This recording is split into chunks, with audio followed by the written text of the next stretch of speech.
Good morning, everyone. This is Professor Omar, Professor Emeritus at California State University Long Beach Africana Studies Department. Welcome to the Conscious Corner program that was labeled by our historian, Joe Hembrick, who is a longtime educator, long time rooted in a community, and a historian of Ma'at and our ancient history as far as a truth seeker and a truth teacher. And we welcome each and every one of you to hear this very important discussion about diversity. Our guest speaker tonight is, Omar Montgomery, Kuumba, Ra. He has a lot of that, but he's the president of the NAACP in Aurora, California. He's director of diversity for Cherry Creek Unified School District, as well as a long-time former BSU president at Cal State Long Beach, graduated from Cal State Long Beach with 2 degrees, one in criminology, one in Black Studies, went on toward his PhD, got his master's degree at, I think, University of Colorado, or was that, I'm not sure. You can give us that later. And then and working on his PhD, as well as his mom, Carrie, is out there in Colorado, just had a book signing, a deeply rooted book in spirituality of poetry and her deepest thoughts that was very successful. And they're just doing their thing out there. Kuumba was very instrumental in working with Elijah Mcclane, the young man that was killed, family, and a number of other high-profile killings in Aurora and police challenges. And he works close with the city, and he works close with the various agencies there.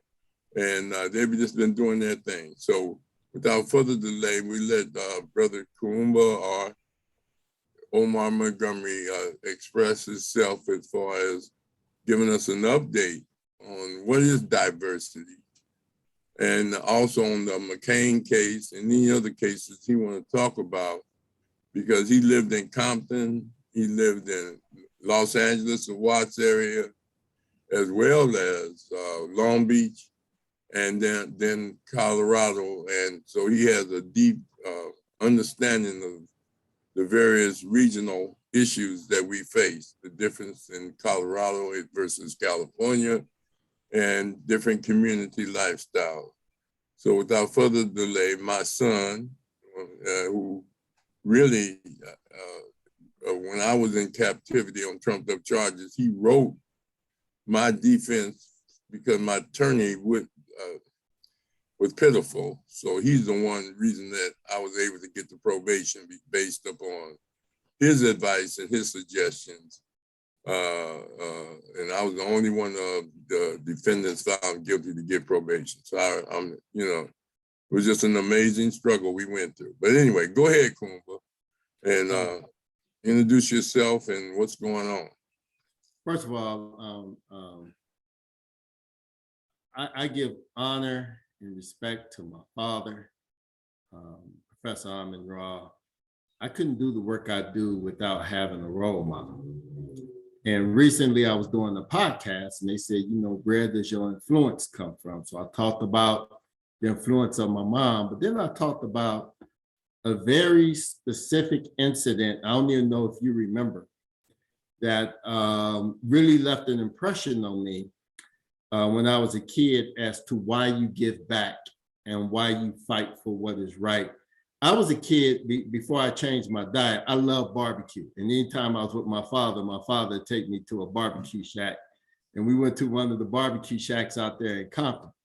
And there was a sister there that appeared to be destitute. I don't want to say she was unhoused or homeless, but she seemed to be that way.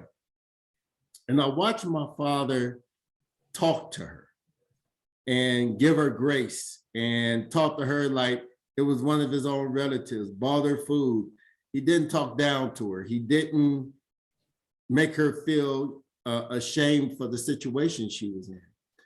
And that taught me a lot about how to give back with grace, how to be humble, and to do it in a way where you're being authentic.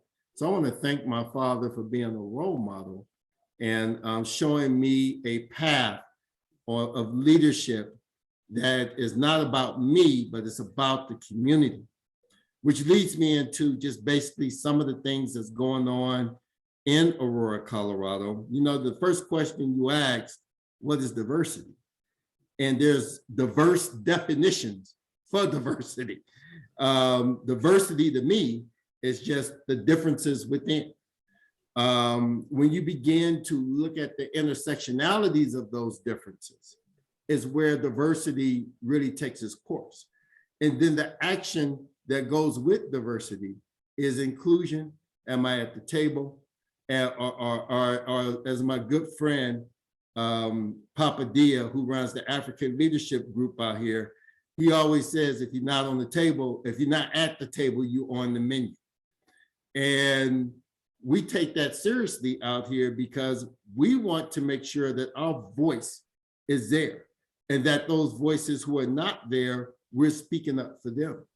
So the Elijah Mcclane case, for those who've been following the Elijah Mcclane case, first of all, the family was awarded the largest settlement in the state that has taken place thus far, but there are some other cases that may be coming up throughout the state of $15 million. It doesn't bring her son back.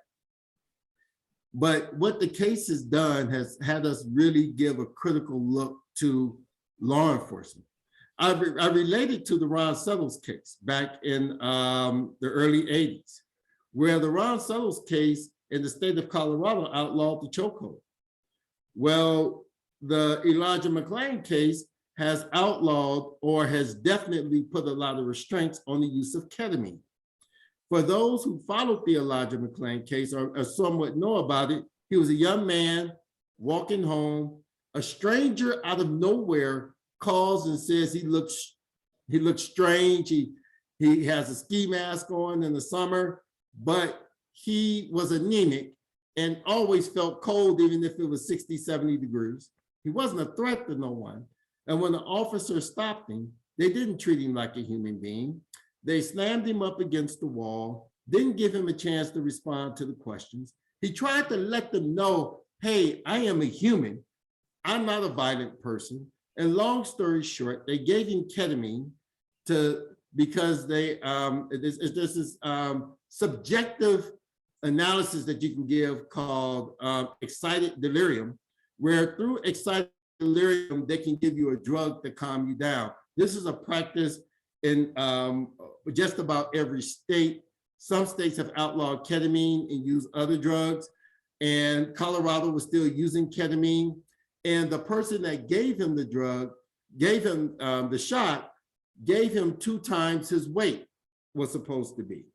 He went into, he weighed like 150 or something like that, and they gave him the dosage of someone close to 230, 240 pounds. Went in cardiac arrest, and unfortunately, a couple of days later, passed away. The mother I met that day, the day she had to take him off life support was the day her and I met. And I wasn't there when she took him off life support, but we connected that day, helped her plan the first vigil, and we've been connected ever since. What we have done in the city of Aurora is really begin to take a critical look at racism and law enforcement, how it impacts different communities of color, especially the Black community. And the state attorney general just sent a consent decree so that the state can run the police department temporarily. When I say run, the city of Aurora still be doing day-to-day operations, but certain practices will come from the state. That was just voted on and approved by city council last week. So the state will be coming in to make some must needed changes in Aurora Police Department. So, you know, those are just some of the things that we work on here in the Aurora branch of the NAACP. I do want to dive into some other things, but Pops, I don't know the whole format. Do you go through questions as I go through each subject, or do I just keep going through the subjects and then as I begin to wrap up, which would be about another 10, 15 minutes, if that, and then we go to quick Q&A. What's your preference? Well, you can intercede with questions anytime you want. Okay. We know you got, we call him the good doctor on, and what I would generally do is give everybody an opportunity to respond to your comments up to this date. And we have a good brother, Mashinda, and we have brother Hembrick, as well as Rashaki, and we have Richard Wilson. Okay. And his guest there with him, that she's a teacher at Enterprise, I heard her say. So we got some my people educators. Love my educators. All right. And brother Richard plays the drums at the family reunion with the family. I was putting that picture. Now I know where I've seen the brother. And then second, you know, I grew up with his brothers, and Joe was married to Winnie, his brother. Okay. Our niece, and then at the same time, I mean, it's like family. He grew up at our house with my father, them, and I grew up at his house with his mother, them, and so it was just a beautiful family thing that we got, the Wilsons and the Montgomerys. But anyway, go ahead. So, brother Mashinda, you have any comments up to this day or any questions? No, I sure don't. Just welcome the guests. Sounds real dynamic, and appreciate your work. And but no, I'm gonna yield right now. Thank you. What about you, good doctor? Same here. I'm interested in hearing more what he has to say about Colorado, because I'm very interested in Colorado. All right, then, brother Richard. You're on mute. And being intrigued. All right, brother. All right. And what about your guest? What about the sister? Shanice? Very powerful, very enlightening. All right. Can you hear me? Yeah. Yeah, it's very powerful, very enlightening of what I'm hearing about Colorado. All right. Yeah. Brother Hembrick? No, let the brother roll and we'll come back later. What about you, Rashaki? You're on mute. You're on mute. You're on mute. Yeah, I just want to give it up to my brother, Kuumba. We're classmates from Long Beach State, and I'm just proud of you. Keep up the excellent work. I'm listening. All right. Just a question. Also tell us about the NAACP and the new building and business ventures y'all going in. As president, and how long you've been president of the NAACP, and you know, the goals and objectives. I'll sort of start with my journey to Colorado. Moving from Los Angeles, Colorado was a culture shock, straight. I was used to, you know, a lot more diversity, and definitely, you know, being able to go to different spots from Compton, Inglewood, Long Beach. And although they're somewhat connected, they're uniquely different. Each city has their own culture. Each city has their own high school. Each city has their own neighborhoods. I knew the gangs out there, so I knew what hood to go into, what hood not to go into, all that stuff. So when I moved to Colorado, it was different because the gang scene wasn't as defined as it was in Los Angeles. So we have to understand the gang scene in Colorado was a direct byproduct of the gang scene in Los Angeles. It was gang members that have moved to Colorado because they felt like it would be easier to do drugs, to sell drugs, because Colorado technology and some of the Midwestern states hadn't caught up with some of the things Los Angeles was doing, or places that already had that intact. So when I moved here, cost of living was a lot cheaper. I got in a 2-bedroom apartment in 2000 with a washer and dryer for like $700 a month. You know, leaving Los Angeles, where that was about $1,500 a month. So I felt great. I was started working and teaching at Metropolitan State University, Colorado at Denver, in the Africana Studies Department. I currently teach at the University of Colorado, Denver Political Science Department, Politics in the Black Community. And it was around 2015 when I was elected president of the Aurora branch of the NAACP.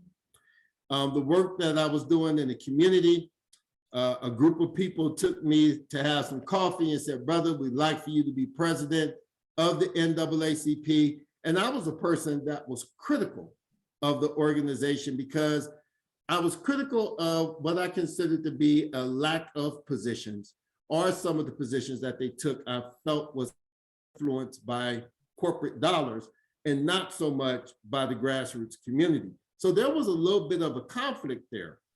And when I talked to the organization that said, hey, I want to bring a grassroots feel to this branch, will y'all be okay with that? And they said yes. So out of that, we've been able to do a lot of work and at the same time work with some corporate organizations to get some good things done in the community. Some of the things that we've done is definitely fight against racism. Well, as soon as I was elected, there was a sister that had KKK scrolled on her door, and we were able, and it happened about 2-3 times. We were able to work with the police department in the city to get her moved to an undisclosed location because we felt like she was targeted. We were able to do a lot of work with our youth, and this is prior to this recent spike in violence that's taking place now. And some of the work we were doing with our youth was, you know, some of the things that just about every other city is doing workshops on financial literacy, mental health, how to take care of yourself, you know, talking about how you prep for college, how you prep for careers, resume writing workshops. And so we are very happy with the work that we're doing with our youth. But also, if you began to look at the news recently, we've had 11 kids shot in 1 week, and they were shot at school. So we had one shooting that took place right outside of the school where 6 kids were shot, and another one that took place right in the parking lot where 5 kids were shot. Fortunately, all the kids survived. But just about every single weekend, we've been having shootings in Aurora. Mostly gang ties, social media gang banging and all that stuff. And the city is in an uproar because the city is divided into 6 wards. Ward 1, 2, 3, 4, 5, 6. 1 through 3 is more of the areas where you're seeing the increase in crime. And then 4 through 6 is more of your upper middle class areas where you see a little bit of crime or not much, but they hold the purse strings to the city. So many of the people are in denial that this is taking place. The Aurora branch of the NAACP was one of the first organizations to hold a summit last year around this same time to say the city needs to do something different to work with our youth. And some of the programs that we see today came out of that summit, but at the same time, there's still red tape because people are in denial that this is happening in the city, because it's not happening where they live. So over the weekend, and this happened just yesterday, there was, no, not yesterday, Monday, today's, Sunday. There was a shooting in this, where this party was, and about 3 other youth, although it wasn't done at school, they're all teenagers, was shot at this party. No one died, but still, you still got these youth that are shooting each other. So we've been working with the city, having prayer vigils and all that stuff, but prayer only goes so far. And trust me, I am a person of faith. I love my faith, but with prayer, there has to be followed with action. So prior to me getting on this call, there's a group called Transforming Safety, and we're putting together a plan, trying to get those organizations that are nonprofits that's in the grassroots community, that know the gangs, getting them additional resources. So whatever gang war is taking place, we can begin to stop it. This is the top priority that we have right now. One of the things that we also did during COVID, the NAACP, was open up an economic development center, and I'll connect the dots in a minute. What we saw during COVID was that all these federal dollars was coming down, but Black businesses wasn't getting the money. Black businesses had to fill out these applications, and many of them did not have the paperwork or hadn't filed their taxes yet, but it made it very difficult for them to get access to the dollars in the state of Colorado. We partnered with the WIN Foundation and partnered with the Village Exchange Center, and were able to give out emergency COVID grants to Black, to BIPOC small businesses. First, it was targeting Black, but as the money began to roll out, they said, okay, let's also include people of color. And so we gave out $100,000, and now we're in the middle of another grant where we're giving out another $100,000 within $5,000 increments to small startup, to startup businesses or businesses that's been 5 years or less. Once again, these are not loans, these are grants. We just wrote checks to organizations about a week ago, and in December 11th, we'll be giving out close to $30,000 to $40,000 to businesses. So we're very happy about that particular program, because now we get a chance to help brothers and sisters start their business, their dream of being able to reinvent themselves during the time of COVID. We also connected with DoorDash during the holiday break and was able, they gave us $10,000 and they did it in $50 codes. So we have $250 codes that we can give the families that are struggling during the holidays so that they can order food for their family. We gave out 111, still got 80 to go, but we're sure those will be gone by the end of the week. So for us, it's not just about what we do to fight against racism and things of this nature. That is our top priority. That is what we do. Hold police accountable. That is what we do. But there's another side to this narrative. Some of these kids are out there fighting because they have nothing to do. Some of their parents are working 12 and 13 hours, don't have resources. Some of those parents are applying for the grants so that they're not working for somebody, so that they can be home and take care of their kids and own their own business.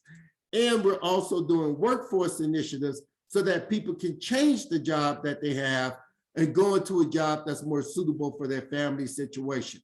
Many of these kids, and especially child care centers and things of this nature, child care centers are closing half capacity. Many people are leaving the field. Teachers are leaving the field. So you have kids who are not in school, who don't feel like they need to be there because sometimes they got to sub every day. Regular teachers are taking a lot of mental health days off. Rightfully so. I don't know their situation, but the bottom line is these kids feel like that they have been neglected and no one is there to teach them how to deal with the issues that they have. So if our Economic Development Center can help the parents and we can do what we can to help the educators, then we feel like we're doing our part to hopefully fight the violence that's happening in our community, give young brothers and sisters something else to do. Oh, and last but not least, we have we're doing $20,000 pitch program with youth.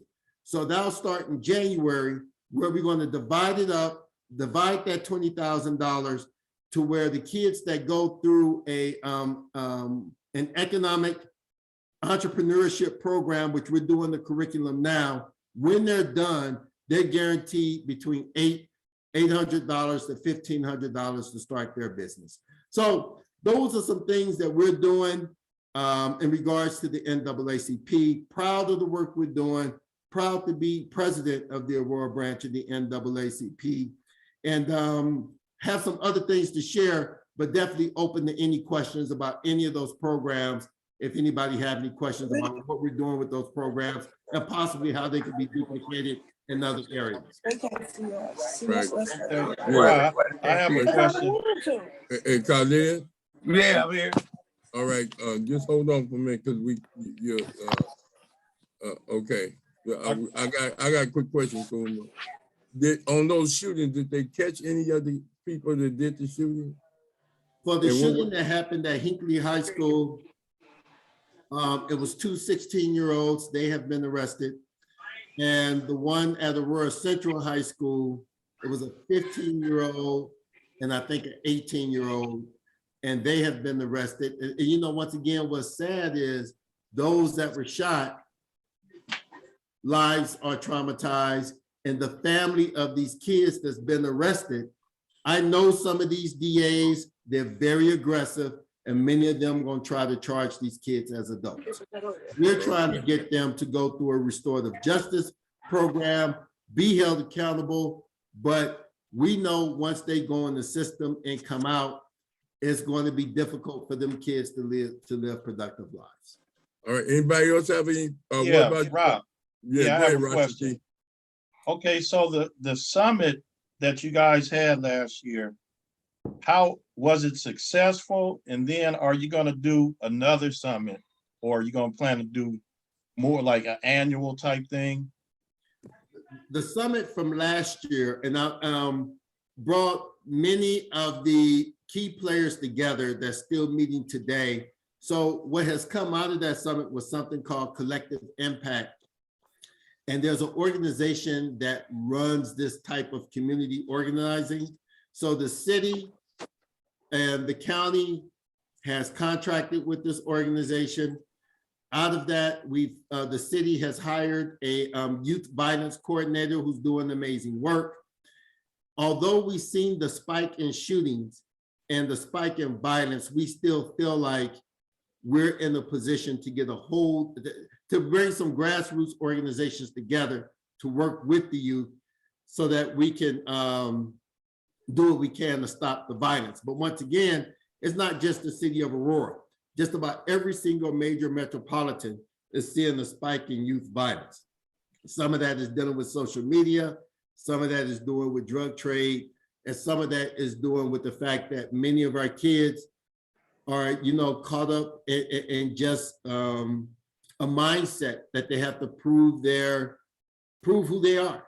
And when they have to prove who they are, and sometimes it's the result of violence, and many of them are following what we're doing as adults. Just in Memphis over the weekend, there was a drive-by shooting, and I'll get to the rest of your question, Rico, but there was a drive-by shooting that on a family, 2 brothers were murdered in the same time. This is in Memphis over the weekend. I try to track where the different trends of violence is escalating and seeing what other cities is doing. And just about every major metropolitan is having a hard time dealing with youth violence. So yes, we do feel like it was a success, but there's a lot more work we got to do. And now that we have the youth violence coordinator in the city of Aurora, all of those additional resources in future summits will be channeled through her, and the NAACP will do what we can to support. All right, anybody else? What about you, a good doctor? I just had one question, because I was looking to relocate and looking at some of the states. Colorado's on my list. I'm just curious, because when I was doing my research, I was looking at the inequities in home owners of Blacks out in Colorado. Well, are you guys doing anything to help that out? Working with an organization called NAACP, National Association of Real Estate Brokers, used to be the National Organization of Black Real Estate Brokers, but they changed their name. And they have several programs where they're trying to increase home ownership. We've partnered with them, First Bank and US Bank, and they have a certain amount of dollars to where they're able to help families do the down deposit and put them through a home ownership education class. That program just started this month. So we're looking forward to seeing if it yields an increase in Black home ownership, but we believe it will. And we're doing what we can as a branch to support that initiative. Anything else, Don? No, that's it. All right, what about you, Mashinda? No, sir. Thank you. All right, brother Joe. No, not at this time. Let him go on with his presentation. All right, brother Richard. Y'all. Yeah, we often talk, about the different situations in the various cities. And I kind of, and I just listened to you saying that most of the shootings were done by teens. And I was wondering what type of teen programs you guys have in your area. Maybe we could implement them in, say, cities like Compton and Los Angeles. I'm going to say this, like there's a food desert, there's a youth center desert in the city of Aurora. That youth center desert is one of the reasons why we're in the situation we're in now. We have a lot of programs, but it's not the places where those programs could be housed. People operating them out of their garage, or, someone may say, hey, you can use my spot temporarily until we sell it. Or you got a bunch of nonprofits crowded in the same spot, but can't spread out because they're just not there. So what we're calling upon the city to do is do what you call a vacancy study. And any city can do this. Every city owns property, period. They're not using all that property. So the property that the city is not using or school districts are not using, let's give to those nonprofits so that they can do the work. Lease it to them. Lease it to them for $1 a year. If you haven't used it in all this time, chances of you using it is not going to happen. You haven't sold it. And the reason why you haven't sold it is probably because you're waiting on the land to increase even more, or the land could be having some other issues as to why you cannot sell it. Or it may be caught in your charter as to why you can't sell it. So if you can't sell it and you can't use it, then why not lease it to some of these organizations so that they can do youth programs? So we have the programs. Don't get me wrong. The city of Aurora has the programs. We just got to get them housed and get some comprehensive youth centers. One of the things we did over the summer was called safe zones. And what happens is some of the community organizations got with the gangs and said, hey, the kids in these safe zones got to be a neutral territory. You can't come by here doing drive-bys. You can't come by here set tripping and all that stuff. So we've done that for the past 2 years. And we felt like those safe zones was able to give kids a safe place to go between the hours of 8 p.m. and midnight. And we found that to be a success for those teenagers that was there. Yeah, there may have been some shootings in the other side of the city, but what we knew consciously was that those students that were at the safe zone, doing workshops, playing basketball, the police was there on the perimeter to make sure everything was cool. The parents would come there and hang out. We had barbecue, we had game trucks, and that worked. One of the other programs I thought was successful was actually a program I helped with in Long Beach, was the midnight basketball program. The midnight basketball program, we had it out there in North Long Beach at MLK Park and a few other parks, played the championship game at the Pyramid. And what happened was that was for young adults. And, the different gangs had their basketball teams, but we took control of the colors. So people wear purple, green, gray, making sure it was non-gang colors. And crime went down during those hours because the basketball games would start at 10 and we end about 2 in the morning. So, but the kids had to go to workshops before they played basketball. So the basketball was the carrot.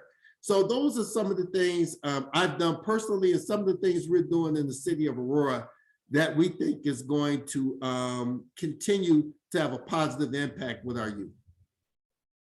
All right. Anything else, Brother Richard? No, that was an excellent response. I'm just scared for our youth right now. And I see it, this past week, Compton High had their, they were in a championship game. Even though it was Division 12, it was a championship game, and it seemed like all of Compton was there. Joe, did you go? Timber? No, I didn't. Yeah, it seemed like the whole city of Compton was there. It was a beautiful thing. And, you know, back in the day, and I'm gonna age myself, we had NYC, you know, I'm a product, excuse me? Neighborhood Youth Corps. Right, and we had all these different introduction to employment. And I was wondering, did you guys have something similar to that? It's getting more attention that we need to expand our youth employment program.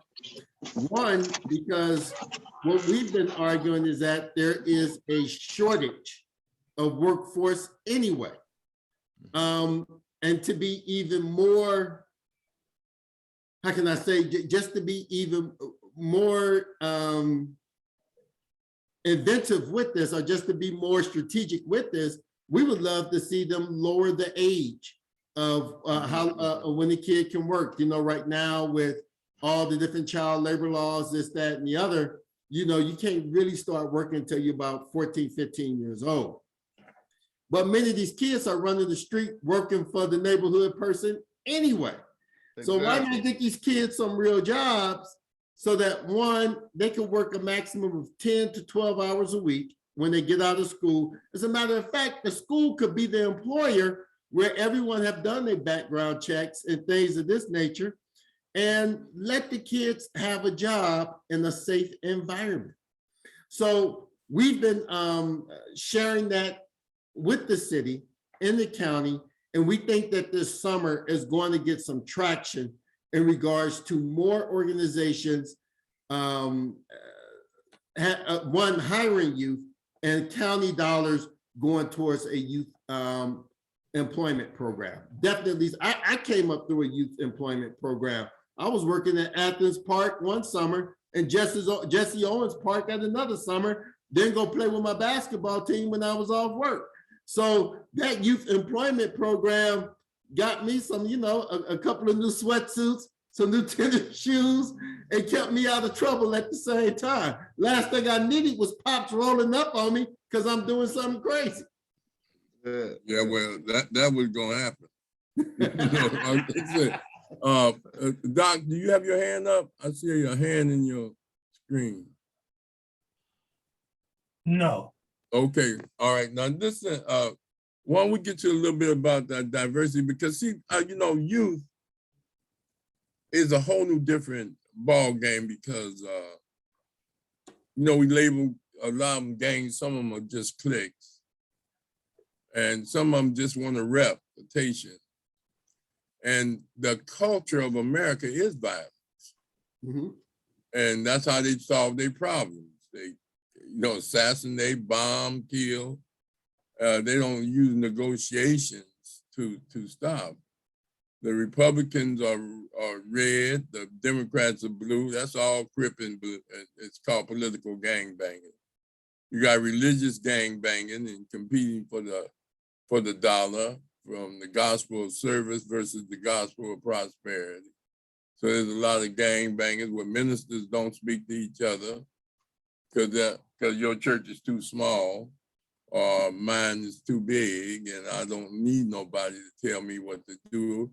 You got political gang banging, religious gang banging. I'm a bishop and I'm a double bishop. I'm the bishop of bishops. You know, I mean, it's all kind of madness going on, as well as the conflict with the educational system, as you eloquently brought out, with regards to many teachers who shouldn't be teaching, and some that's, you know, taking advantage of absenteeism and things of this nature, and the frustration of COVID and scared. So it's a challenge, but we have a entree of kids that do not live at home. Now in Colorado, most of the kids at two-parent homes are living with at least a biological parent, or is it like in urban areas out here where 70% of the kids sometimes go to school They live in foster homes, or they live in placement homes, or they're homeless. That Colorado. It's all of the above. And once again, when I was talking about those things, they're going to a family. If you live in Ward 1, where a lot of the violence is taking place, you have a lot of people that's been in generations of hotels along the Colfax corridor. The low-income housing, we have a huge unhoused population in the city of Aurora. We got people that's putting along the side of the freeway. That's bad. And part is the increase in the cost of living. The 2-bedroom, $700. Now, the average rent in the city of Aurora is $1,500. That's for a studio or 1-bedroom. That's the average. Part of that was because of the influx of people that moved here and purchased homes and purchased commercial property when marijuana was there, when recreational marijuana was legalized.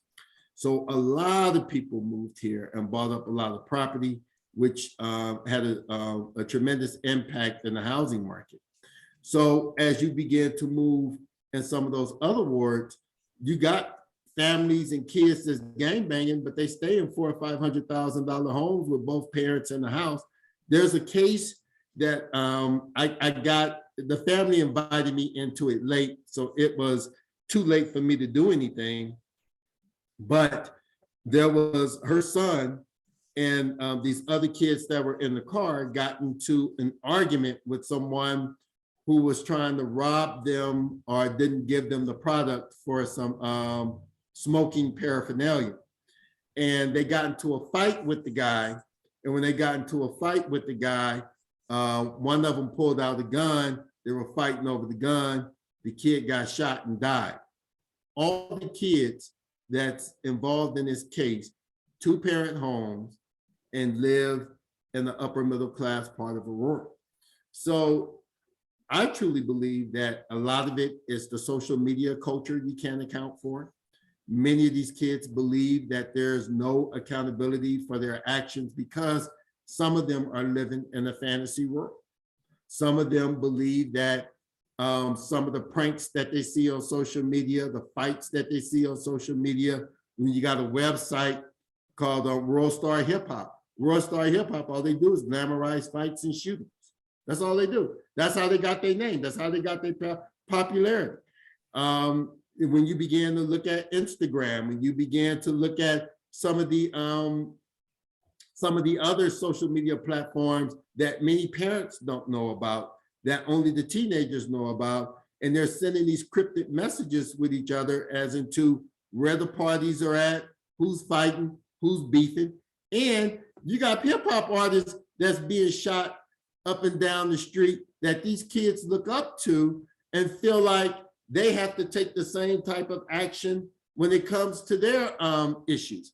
So for us, to answer your question, Pops, yes, we are seeing it in the city of Aurora, but I would also argue that the social media, that if we don't have parents taking away cell phones, shutting down social media at a certain time, checking their kids' social media. I mean, like Pop, you was I Spy with me. I didn't know how you found out stuff, and this is before social media. You knew where I was driving. Until this day, I don't know how you found out that stuff. But that's the type of parenting we need today. We need parents. I got a parent that came to me and said, that's invading my child's privacy. I said, well, you can invade your child's privacy or you could go to court tomorrow. You pick your choice. So to answer your question, yes, we have those issues in the city of Aurora, but we definitely, as a community, it is all hands on deck to begin to address these issues of violence when it comes to our youth. All right. And the other issue is that, you know, we have a challenge. You know, America is like what Malcolm said, hypocrisy. It is. They say they want you to stop violence, but they glorify it. Mm-hmm. their biggest budget item for the nation is military. The whole purpose of military is to destroy, not defend. To go out. I mean, you got 50,000 troops in Africa. You got troops in almost every major area. And you got munition plants. And then you want to know why kids are violent. You know, your culture is violent. You know, look at the hate talk Congress people are doing toward each other. So it's pretty hard, you know, for you to blame youth when it's you got adults shooting each other. Agree, 100%. And you got a lot of jokes, but we want to get into diversity. So and plus, tell us a little bit about, was that place you took me in when I went to Colorado, Foursquare? 5 Point. 5 Point. Tell us about that Black community or Black area. Somebody and has then get a into hand up. diversity. Pop, somebody has a hand up. No, he don't. He don't. I asked him. He didn't. He don't. I asked him. That was Doc. No, somebody else has a hand up. Where? Is Who? Miss Crude up there? Oh, okay, Ms. Crew, go ahead. You know what? I could say this. Omar put the nail on the casket on the part with the invading the children's privacy. You know, stuff that like with the TikTok going on, I was, you know, I'm at the point where I'm like, okay, y'all need to get rid of TikTok, because in the beginning, I used to enjoy kids, you know, students showing me videos that they've edited, and it was positive ones. Now it's vandalism and fighting. And when people ask me, oh, why do you think TikTok should be, you know, gotten rid of? And I'm like, well, it's because they're glorifying violence and other crimes. And when you mention, okay, either you invade your kids' privacy or go to court, I've shared this with parents and others when it came to the juvenile justice system. I told them, you know, if your child, you know, or anybody's child get locked up, incarcerated under 18, by the time the child is an adult, they're going to get served with papers to pay fees of when they were locked up. A lot of people didn't know that. And that's the way of saying, we're not going to pay for your kids being in boot camp and juvenile hall. I forget that other word. You know, you're going to pay for your kid. They're going to pay a certain restitution to the state to cover those fees. You know, one thing I do like about Colorado is that they just opened up Judicial District 18, and it's a conservative DA, just opened up what you call a diversion center, so that there's a gap between those kids that's getting in trouble. They can go to this diversion center and get services and receive services. So he told me, he says, Omar, I'm trying to stop the school to prison pipeline. And I'm like, okay, I got to see some action before I believe it. And so they just opened up this diversion program. And I want to add to something you're saying, sister. It's not just social media. The programming that's popular, The Purge, the Halloween franchise, Power, and there's 8,000-9,000 different books that go with it. And I like the show Power, but at the same time, I'm an adult. Imagine a teenager looking at this and believing that they can deal drugs out of their private school or their public school and not get caught. And shows like Empire. Once again, entertainment for me, but for a teenager, it may be something that it's reality to them, or I believe that's reality. So Pops, I do agree with you. Adults have been role modeling bad behavior. This country has been role modeling bad behavior. When you look at the bombings, when you begin to look at how we deal with our international affairs, the fact that we do hit squads on leaders that don't agree with us, the fact that we bomb countries that don't agree with us, all those different things play a part in the minds of youth to justify what they feel is a way they should retaliate when they have been harmed. So sister and Pops, I agree with you. Pops, you want me to talk about diversity, but I wasn't clear on what where you wanted me to go with that so I can answer the question appropriately. Well, you started out as director of Black Student Services at the University of Colorado, and you transitioned into director of diversity. We have a lot of issues with immigration. We have a lot of conflict in many schools with predominantly Black, and are they Latino? Mhm. For a little while, there was a lot of race fighting in Linwood, California, throughout some Compton, a lot of racial slurs. Then you got this LGTB, or whatever that is, issue about using the bathroom and about except you can't use a gay slur and you can get expelled for calling somebody words that we use commonly when we was coming up. And I guess it,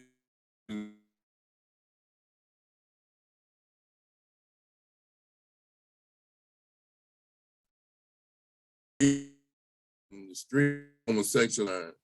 And so then we also dealt with the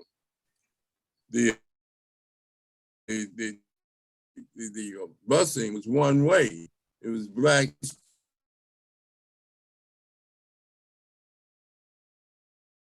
So what is the diversity aspect of, I'd just like for you to explain what you do.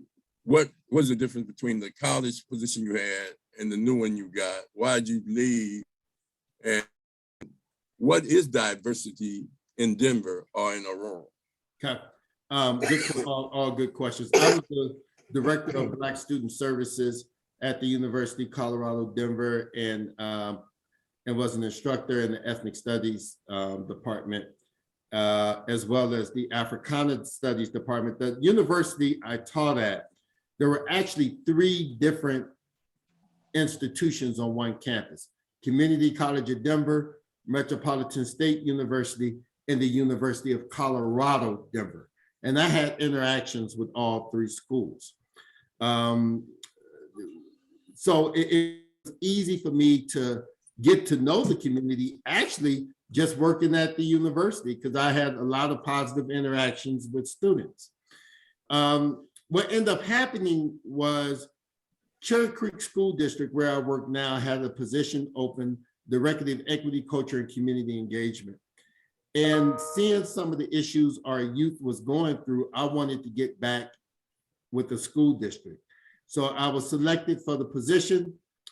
And the city of Aurora is in the top 5 for immigration. It has the largest, not just say the largest, it has one of the largest populations of immigrant and refugee populations, and over 152 different languages spoken in the city of Aurora.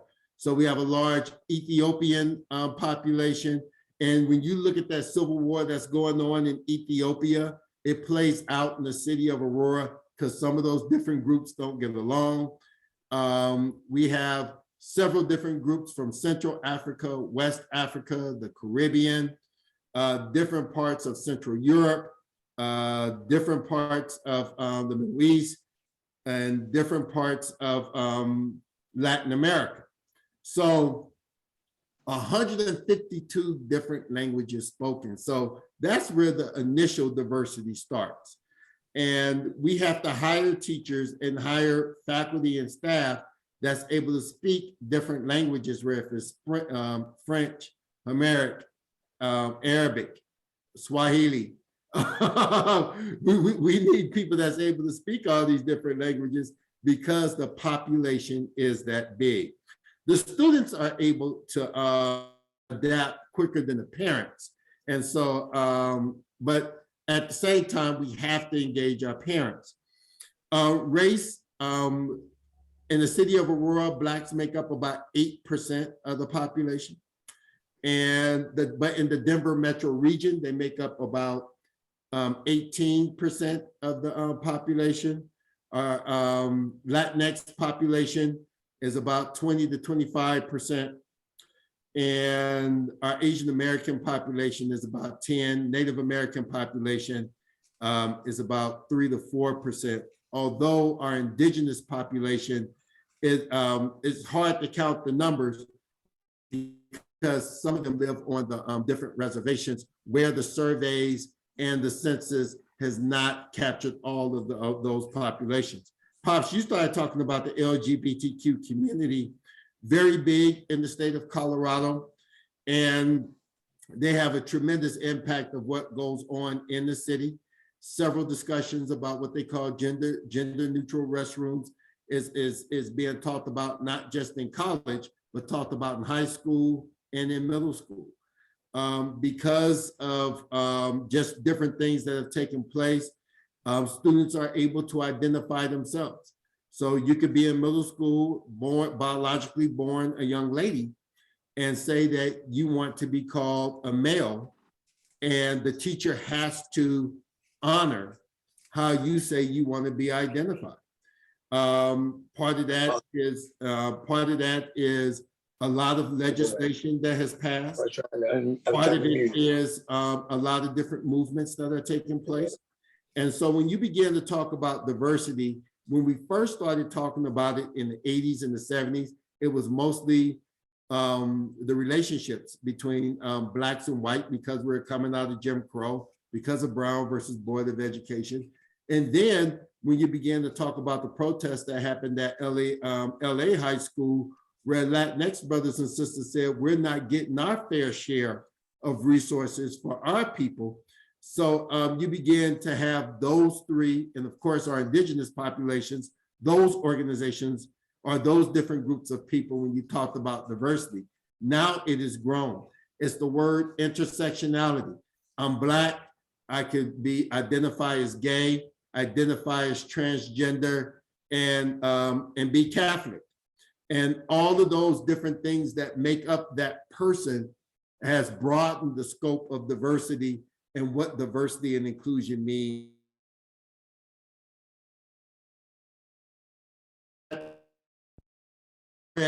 Diversity, at least in the state of Colorado. Okay. Anybody want to respond to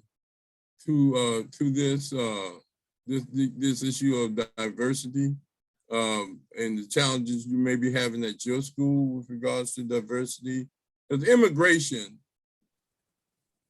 has had a profound effect in certain Black communities, because it's not like it's Mexican Americans, it's like El Salvadorian, Nicaraguan, and you get caught up in their own conflict as well as they come together to have conflict with you, as Black youth, especially if it's having problems in LA Unified with those conflicts. But what are some of the major issues y'all face with diversity as far as that made them hire you or made them say that they needed a director of it? Why is the director, and what is your job? What do you do?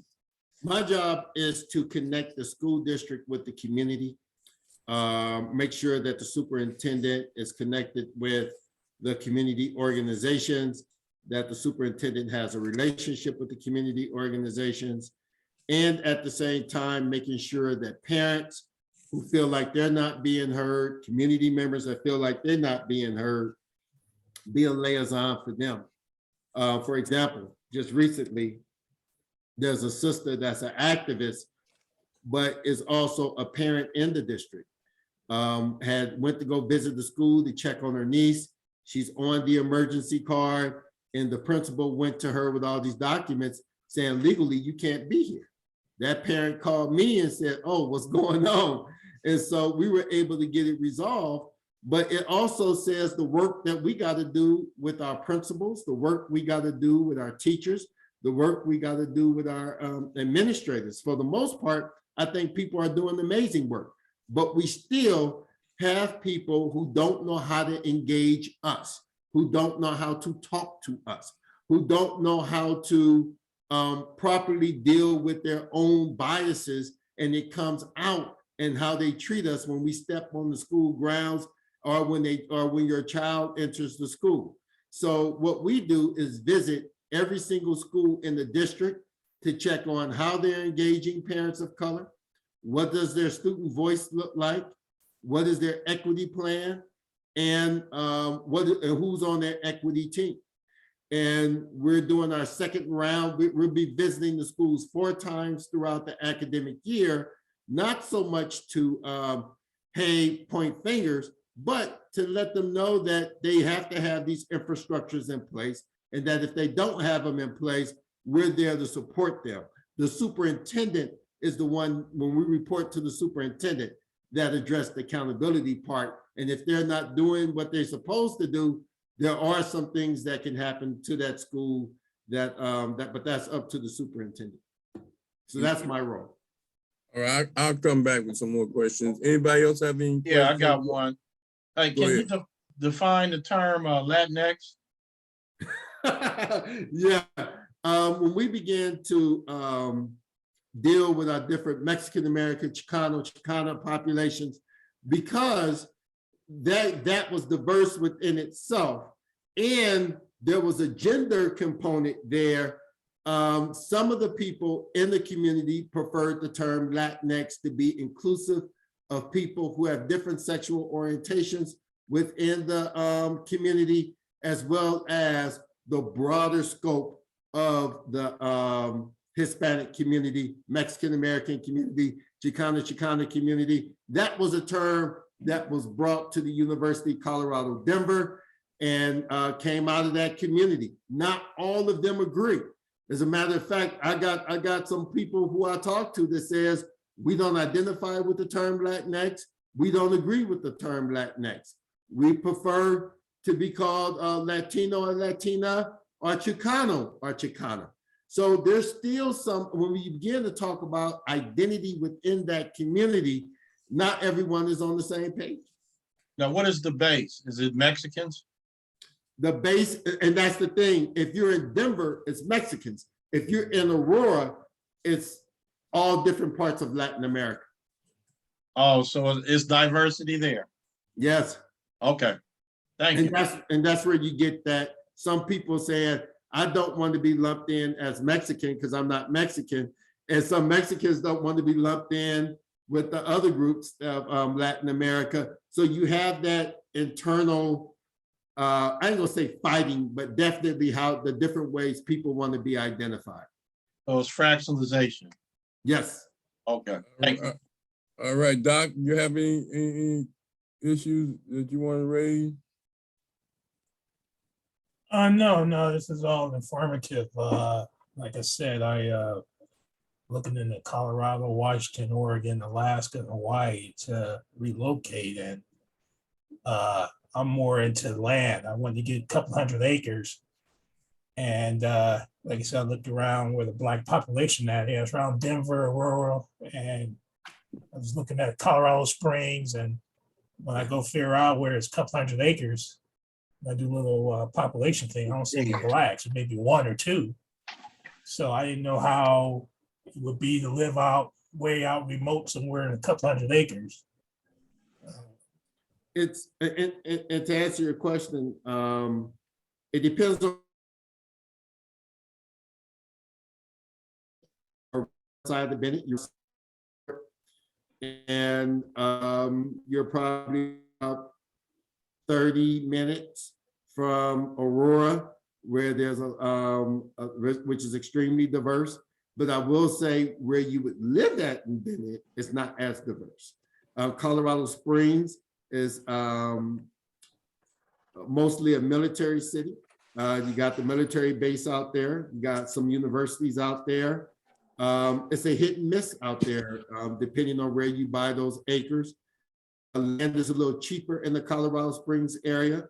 I would also say, depending on what you want to do with that land, you also want to look at access to water, which municipality has a good water system, if that's what's needed for the land that you're trying to develop. If water is essential, you definitely want to do your research on that as well. Okay, Right. all right, thanks. Khalid? Yeah, just wanted to comment. We were talking about the youth and the youth violence.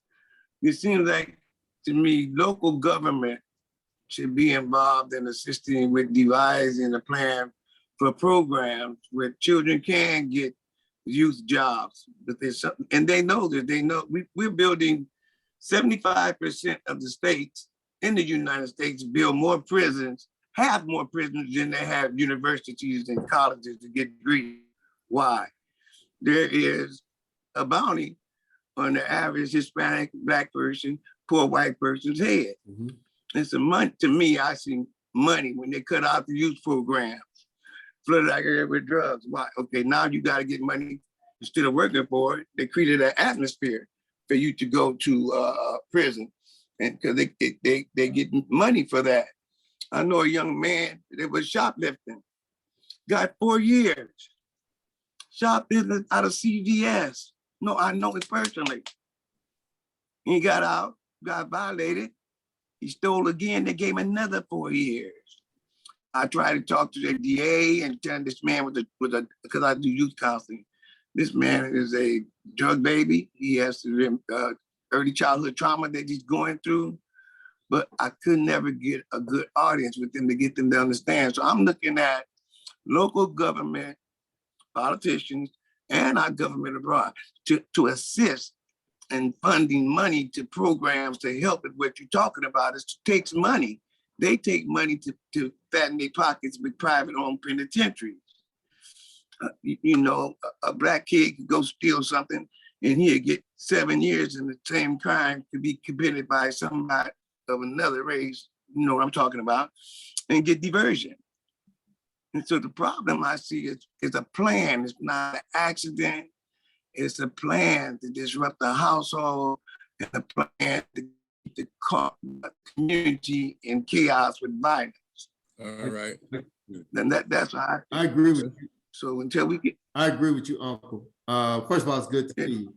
Miss you and good to see you. You too. Love you. Love you too, Unc. Just to answer a little bit of that question, each metropolitan is different.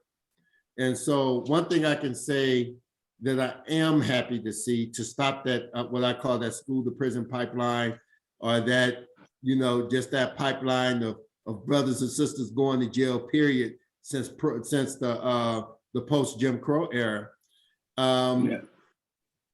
One of the things that we've been doing is trying to get it starts with that DA office.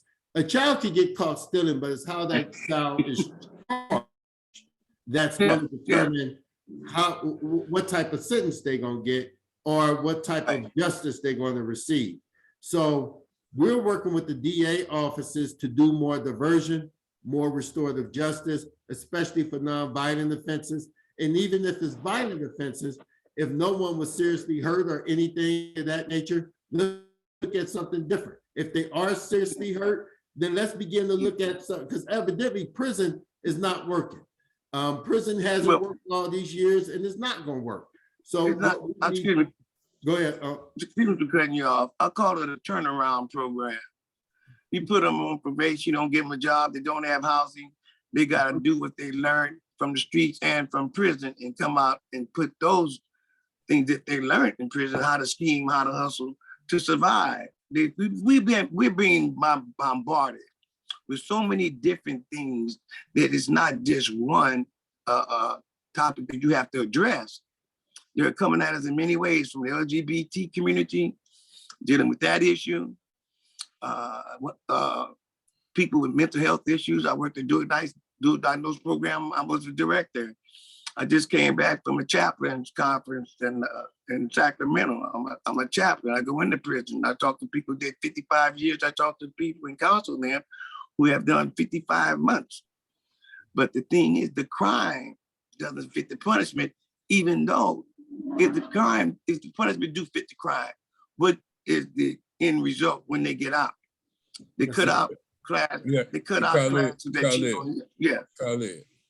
It's well known that when you go in the store and shoplifting, they give you a burglary case, and that give you more time. They don't drop it. White kids, they drop it to just shoplifting. Black Yeah. people to keep the felony. Second, It's like had a a slap whole- on the wrist. in No, go, 19 with let the professor talk. the 1968, 64, 60, maybe 64, That's 68. right.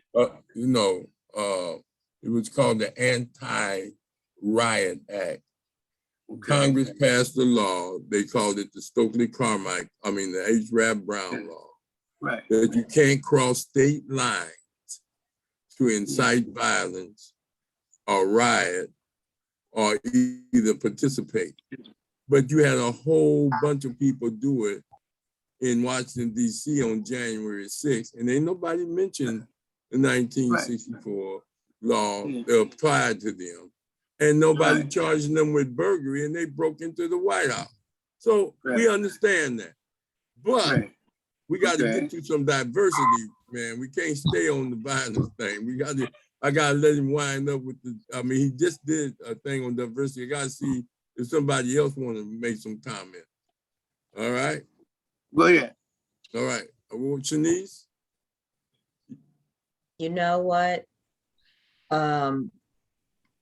You guys had me like thinking, and it's like, as a mother of a 15-year-old son, as well as being an educator, it's like things with youth, whether the youth get incarcerated or commit crimes like those killings you were telling me about at the high schools, Omar.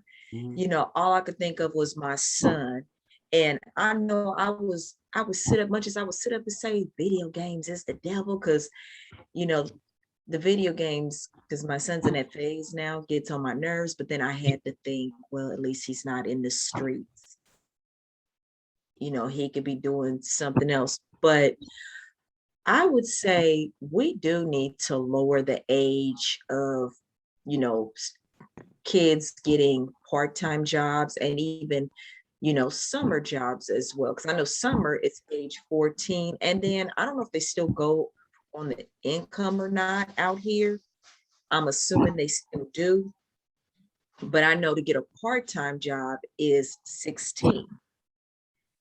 And my son is determined right now, to get a part-time job. He's been like that since the age of 13, 14. Not only I want to, I just want to make my own money. I want to be independent, and I want to be able to budget more. And, they don't have budget and finance programs, which they need to really bring back in middle and high schools, as well as in different programs they have, and such as after school programs, you name it. I would also say, not just working, but also teaching them entrepreneurship skills. A kid could probably make about $3,000 to $4,000 in the fall here in Aurora because all the leaves fall. Don't nobody feel like my leaves are still on the ground. I go out there once every other week to clean up those leaves. If I found a little teenager that wanted to come and clean them up, when it's snowing out here, you can make a couple of grand just shoveling the snow. We have to begin, and some kids can make a couple of grand on social media. So I think yes, teaching them workforce jobs and things of this nature is one piece, but also teaching them, for kids who want to go in that direction. Entrepreneurship is not for all kids, but for kids who want to go in that direction, teaching them entrepreneurship skills as well. There's this kid at a high school I was meeting with. He resells tennis shoes. He buys tennis shoes off the internet. He reconditions them. He buy them for about $15, $30 and sell them for about $200. And as he don't see himself ever working for somebody. He's only about 14, 15 years old, and these are skills that our kids have. We just need to get them the resources so that they can either go into the workforce or learn how to operate and sustain a small business. Brother Hembrick? I don't have a lot to ask, but I kind of agree with the brother about putting those kids to work. I used to pay kids to, rake my leaves and, clean out my flower beds, and we can't find, government entities to, to employ them. the neighborhood camp.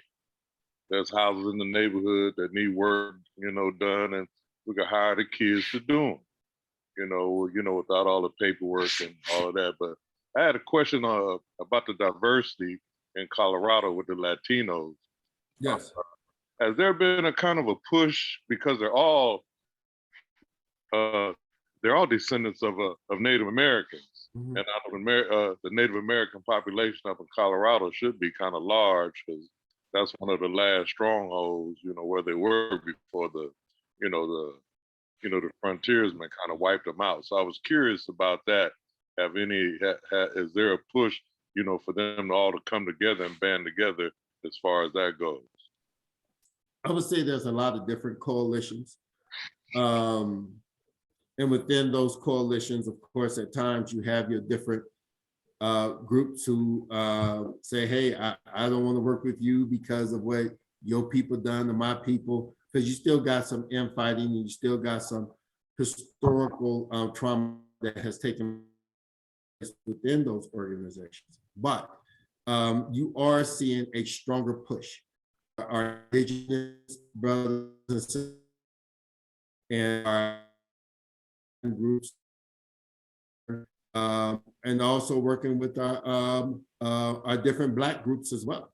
I can name several coalitions I'm on where we're trying to influence voter turnout, where we're trying to get some people voted out who's not working in the best interest of our community, where we're trying to get different initiatives passed that are in the best interest of those who are traditionally underserved.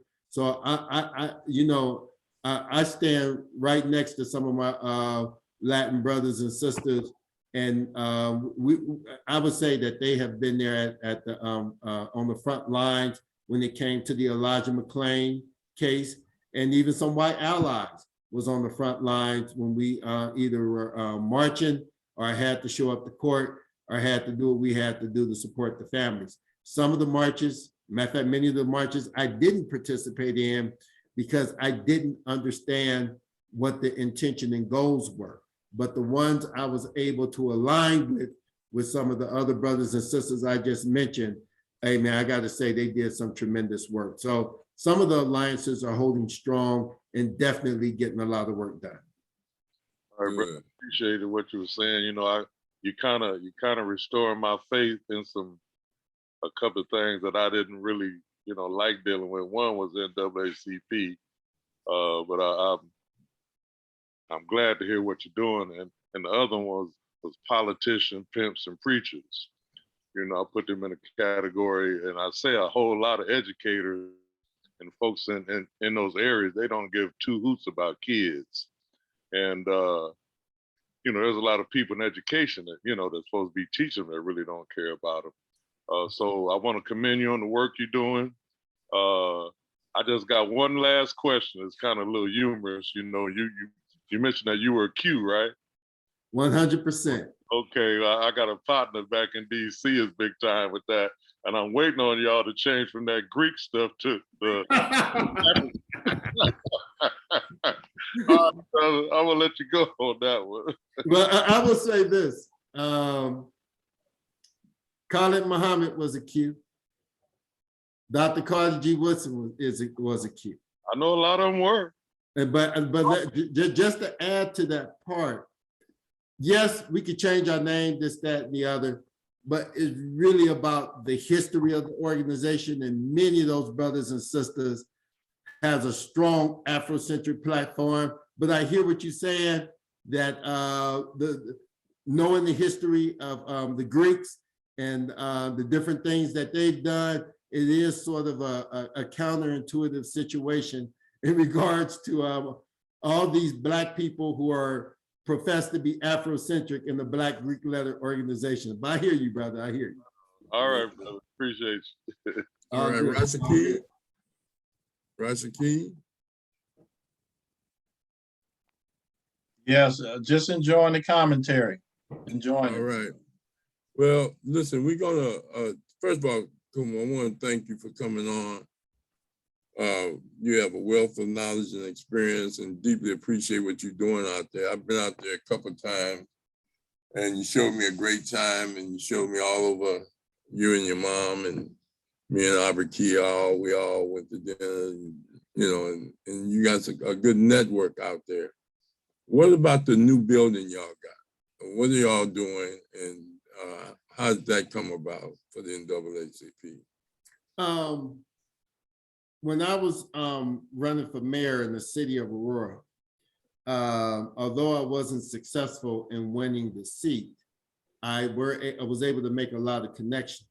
There's an organization called Visit Aurora. They're like one of the travel organizations and conference organizations for the city. A gentleman by the name of Bruce Dalton, him and I had a few conversations when I was running for office. And he said his group was moving to a different site, but they still had 6 months on their lease, and asked me, could the NAACP use this space and what would we use it for? And this was in the middle of COVID. And I said, we would open up an economic development center. And so they're paying the lease through March of 2022. And we're currently fundraising so that we can stay in the place for the next 3 to 4 years.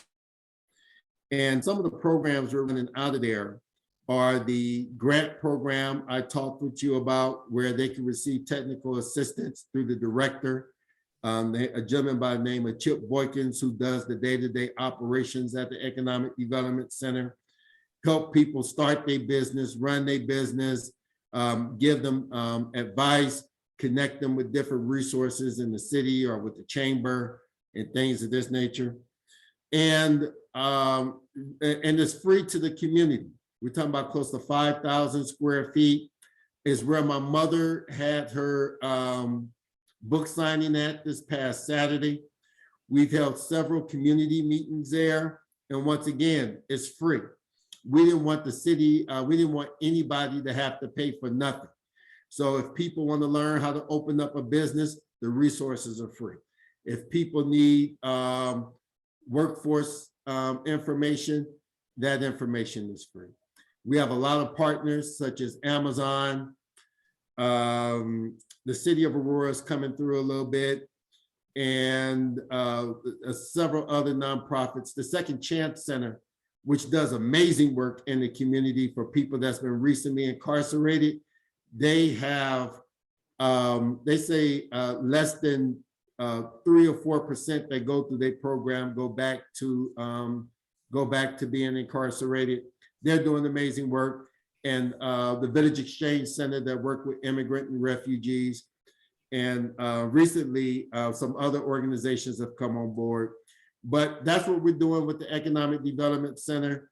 We got a lot of programs that's going to be coming up in regards to entrepreneurship, teaching kids about entrepreneurship, and some other programs that are coming up. So happy with what we're doing, but that's pretty much what the space is about. Some of the programming that we have. We also have a wellness space in there so people can go pray. We also have a media room where people can go do podcasts or do their videos or do their Zoom meetings and things of this nature. All right, Richard, any comment as No. we get ready to close out? No. All right, then, brother. First of all, we want to thank everyone for chiming in, and we really want to thank you, Kuumba. Asante Sana, many thanks, and you're welcome to come in and listen and be a part of our network with Brother Rashiki. You can get with him. We're trying to, grow, and we really deeply appreciate you sharing all the wealth of knowledge and experiences that you have. And, we're on every Monday at 6. Spread the word in Colorado. Rashiki is on the Wednesday. Rashiki, you're going to give a summary of your next program? He's sharing the screen. So this You're on mute. Okay, we got Marlon Potts and Ernest Hall, 2 of Hembrick's classmates. One went to Dominguez High School, one went to Compton. So we were looking forward to them discussing Coming Up Compton, which they're going to talk about their experiences and analysis of Compton through the 50s and the 70s up until the present day. So that should be very interesting. Richard, we're looking forward to your input. You are, you got a family that's deep in the Compton, brother. So hopefully you'll come in this Wednesday, man. Something to do. Yeah, and both podcasts are open to the public. Anybody can join through the website, communityeducationnetwork.com. All right. All right. We want to thank everybody for coming in. And again, urge you to come Wednesday. And I'm going to be right there talking about Coming Up Compton. I really want to hear that because, you know, from Mona Park to Bunch, Ralph Bunch to Centennial to Compton College. I'm still in Compton, you know, right around the corner. So I want to know, I was on the city council, school board, and college board of trustees. So, you know, I want to hear what they got to say. All right, brother Omar, any closing remarks? Just want to say, you know, Pops, I just want to say thank you for the platform and all the role modeling you have done. There's no way I'm doing the work I'm doing without your mentorship and without your support and without you modeling what it is to be a servant leader. You must be kind. And you know definitely that. My family, my uncle that's on the call, my mother, who has been a strong inspiration in my life, and all my family members and my friends. Rico, I want to thank you, brother. You always, matter of fact, when the brother was asking the question about the Black Greeks and their name, you were one of the ones that asked me about that years ago. As soon as he asked, I thought about you. And so just want to thank all of you for the work you're doing. And I'm here to support or to listen and to learn. So thank you. Well, we have appreciate you. I got a video by Sheikh Abubakari, who was an attorney, and he had a video called "Is It Chic to Be Greek?" And he really went into it. I'm gonna have to get that to Brother Hembrick because he runs across a lot of that. And then second, tell us quickly before you go about your mom's book, and if can people get it, because she wrote it for meditation, for prayer, and she's deep into it, you know. And let me have the title of it, please. And send a copy. We'll post it. Rico, I'm gonna have to do is send it to you because the book is upstairs. But okay, I'll send it to you with the picture and with the information for people to purchase. But her book is, my mother been writing since the 90s, and she write for all the different holidays, people who are grieving, people who are going through different challenges, or people who need to celebrate something. She's had over close to 300 writings, and she took her best writings and turned them into a book. Some of them are poems, and some of them are just spiritually uplifting, or some of them are thought-provoking, just to have you think about particular situations or to help you heal through particular situations. So I'll make sure I get you the information. I'm extremely proud of her. And I'm sure I'll be attending many other book signings, considering I'm the one that got to operate the computer and lift the books. All right. Okay, hey. And Brother Richard, if y'all and you and Khaled want to come on and talk about the role of the drum and the congos and the beat and the history of the drums, because y'all have some classic drums. Y'all are drum collectors, and maybe we'll get a date for y'all to come on and demonstrate a little bit and then talk about the history of the drum in Africa and other parts of the world. All right? Thank you. Yes, yes, sir. All right, then, because y'all hit the beach, and I know y'all beating at the beach right now. You know, I ain't going out there. You know, but I'm just glad y'all doing it, and we want to thank y'all so much, Brother Hembrick. Any closing remarks? No, sir. What about you, the good doctor? This is one of the thought-provoking brothers you ever want to listen to. Brother Good Doctor, any closing remarks? Oh, nothing. That was good information. Appreciate you coming on. Hope you can come back on again and talk about a little bit more. Just one question. Real quick. You talked about the brother got shot, and you talked about the incident with the sister with the painting on the wall. Are they?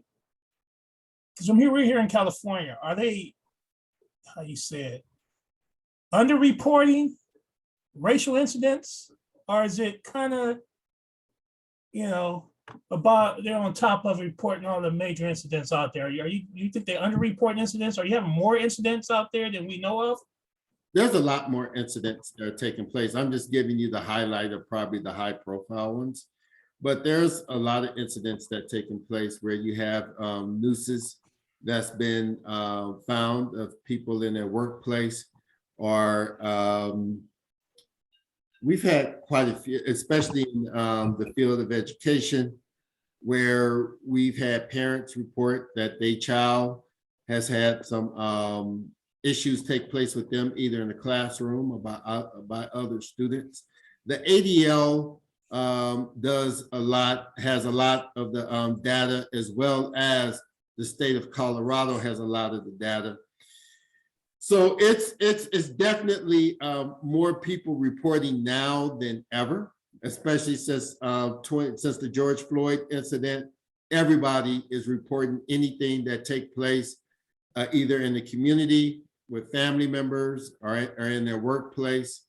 And the NAACP, the ones that land on our desk, and how we work is that we don't try to push ourselves on people. We let people know we're available, what resources we have, and we want them to invite us in instead of us inviting ourselves in. And when they feel comfortable inviting us in, then we're able to help them the best way we can. All right. Brother Khaled, you got any closing remarks? You're on mute. All I can say is follow the money, and we'll come up with a good solution and some support to how to deal with the community ills and O's. Follow the money. All right. I'm serious. All right. Well, we'll be on next Saturday.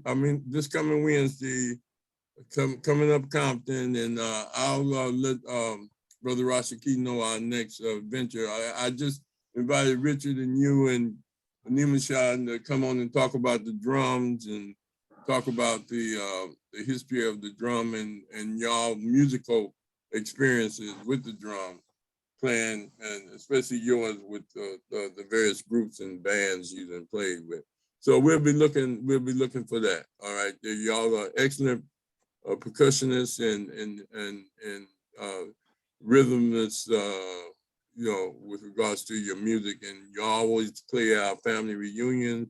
You always play different jazz clubs and different events for the community, from Porter's retirement to this, and whenever they call them, y'all are always there for the drums and drum calls. So thank y'all so much for that.